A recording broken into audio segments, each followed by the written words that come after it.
ওমানের দুকুম বাণিজ্যিক বন্দরের জ্বালানি সংরক্ষণাগারে ফের ড্রোন হামলার ঘটনা ঘটেছে। মঙ্গলবার ওমানের একটি নিরাপত্তা সূত্রের বরাত দিয়ে দেশটির বার্তা সংস্থা ওমান নিউজ এজেন্সি এ তথ্য জানিয়েছে। হামলায় একটি জ্বালানি ট্যাঙ্কারে আঘাত লাগলেও কোনো হতাহতের ঘটনা ঘটেনি। নিরাপত্তা সূত্রটি জানিয়েছে, ড্রোন হামলার পর দ্রুত পরিস্থিতি নিয়ন্ত্রণে আনা সম্ভব হয়েছে। জরুরি সেবাদানকারী দলগুলো তৎক্ষণাৎ ঘটনাস্থলে পৌঁছে আগুন ও ক্ষয়ক্ষতির বিস্তার রোধ করতে সক্ষম হয়। ফলে বড় ধরনের কোনো বিপর্যয় এড়ানো গেছে এবং কেউ আহত হওয়ার খবর পাওয়া যায়নি। ওমান সরকার এই হামলার তীব্র নিন্দা জানিয়েছে এবং একে বেসামরিক অবকাঠামোর ওপর হামলা হিসেবে অভিহিত করেছে। ওমানের নিরাপত্তা সূত্রটি নিশ্চিত করেছে যে এই ধরনের ঘটনা মোকাবেলায় প্রয়োজনীয় সব ধরনের পদক্ষেপ গ্রহণ করা হচ্ছে।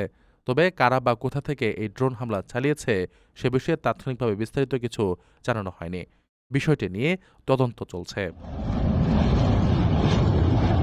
ওমানের দক্ষিণ পূর্ব উপকূলে আরব সাগরের তীরে অবস্থিত দুকুম বন্দর দেশের একটি গুরুত্বপূর্ণ বাণিজ্যিক ও শিল্পকেন্দ্র। এখানে বড় ধরনের জ্বালানি ও লজিস্টিক অবকাঠামো রয়েছে। এর আগে রোববারও এই স্থানে হামলা চালানো হয়। এতে অন্তত একজন শ্রমিক আহত হয়েছেন। প্রবাসীদের জন্য নির্মাণ হচ্ছে দেশের প্রথম স্মার্ট সিটি, যেখানে থাকছে স্কুল, মসজিদ, হাসপাতাল, সুইমিং পুল, হেলিপ্যাড, পাঠাগার, জিম, সুপারমার্কেট, শিশু পার্ক সহ সকল নাগরিক সুবিধা। মাত্র ৩০ লাখ টাকা বিনিয়োগে মিলছে আকর্ষণীয় ফ্ল্যাট। প্লাটিনাম ইনভেস্টরদের জন্য ঢাকা বিমানবন্দরে ভিআইপি প্রোটোকল সুবিধা। বিস্তারিত জানতে যোগাযোগ করুন স্ক্রিনে দেয়া হোয়াটসঅ্যাপ অথবা ইমো নাম্বারে।